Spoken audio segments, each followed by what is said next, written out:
Okay, these are just some of my old Indian arrowheads.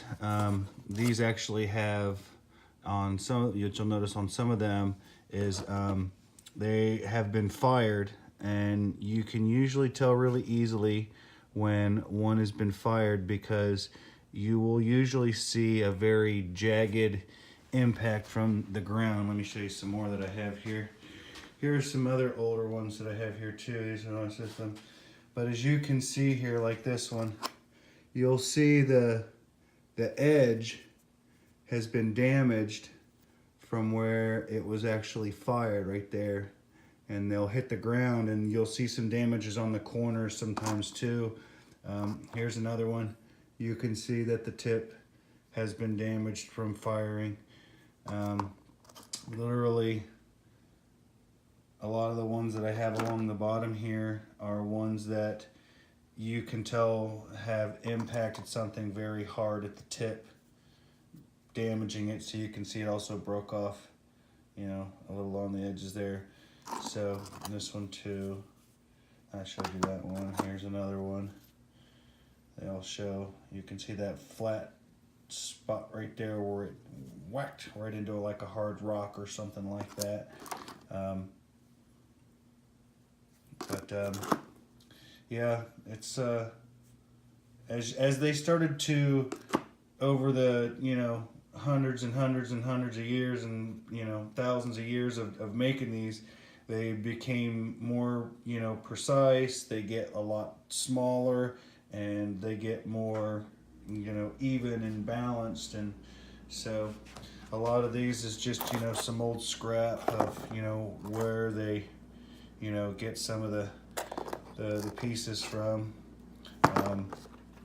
These are just some, this one looked like they were forming it into, you know, a tail and a side, and somehow the edge broke when he was starting to form it out, so they just stopped sometimes. These are, you can tell, have an edge in the back, but they're broken on the top. This one's, you know, got a nice base in the back, but it's been broken in half. So some of them aren't all, you know, even, you know, but they're learning in progress. You know, they had to learn to kind of, you know, go with these grains here. This one's kind of been shattered there on the edge there a little bit, but as you can see here, they got a little damage there from being fired, and broke off the corner here right there on the little, right there. Probably used to look nice and uniform like that one right there, but it doesn't anymore. As you can see, these are kind of rough because as you go back, they get kind of rough looking. But yeah, these are some pretty, as you can see, these are pretty big, these.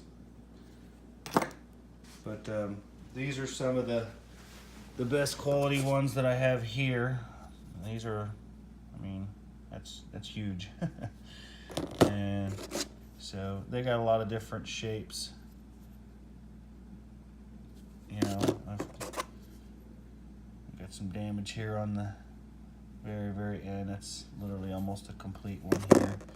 But yeah, I got some nice looking big ones here. And just kind of show you some of them here, kind of give you the spin of some of them. But yeah, they're really nice. I like these. As soon as I seen them, I was like, ooh, they're nice. But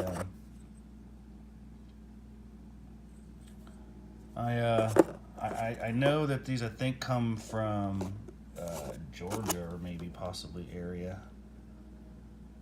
So, but I know you can look these up, and you can, you know, look up the shapes, and every kind of area they had different techniques for, you know, making them. So they're all different. The back is broke off. That's why it looks like a weird shape, but it used to be more even, and so. But this is what an old set looks like. You know, this one's looks like it was, I don't know if it was carved like that to be inset like that, or the whole back broke off. The tip has some damage, it looks like, from being fired, and like it, you know, went chink and hit something as it broke up. It just broke off the whole chink, just the whole stone. So that edge is probably on a rotted piece of wood, you know, somewhere in the woods. But yeah, they're big ones. I got a lot of big arrowheads that are really old. They're in real rough shape compared to some of the more modern ones that were made in, say, the last, you know, 500 years. But this is just a small arrowhead collection that I have.